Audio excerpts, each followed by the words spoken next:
This is BBC News. To Morocco, and the government there says it will rebuild around 50,000 homes damaged by last week's earthquake. Authorities say they'll provide more than $13,000 for each home that was completely destroyed and now needs reconstruction. They'll also offer $8,000 for those partially damaged. Well, live now to our correspondent Sally Nabil in Marrakesh. Hello there to you, Sally.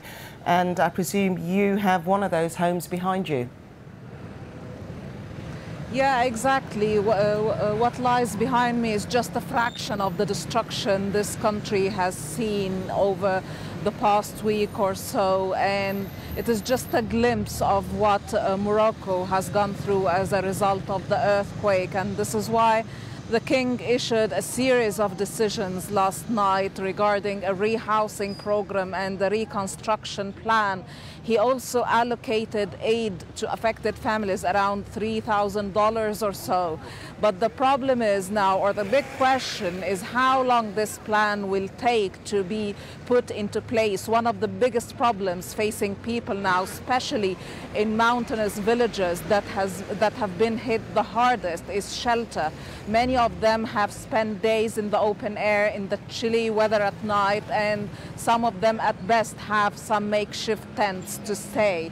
So for how long they are going to stay this way, that's the big question. Morocco has been very selective in accepting foreign aid. It only accepted aid coming from 4 countries, including the UK.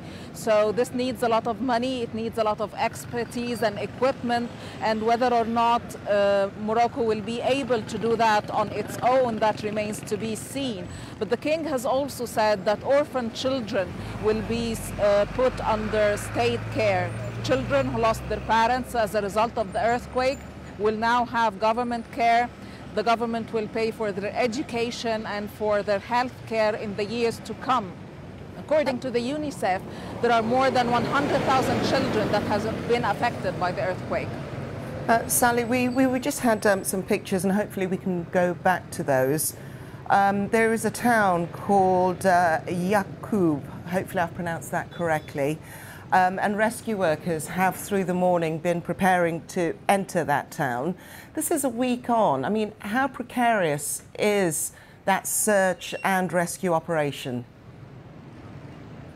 It's pretty precarious, and it's facing a lot of logistic problems because the hardest hit areas are just up high in the Atlas Mountains, and there are landslides and the roads have been blocked. So a lot of rescue teams are really struggling to get to these areas, and this is where aid is needed the most. And this is why the Moroccan authorities have been criticized for being really selective in accepting aid from foreign countries.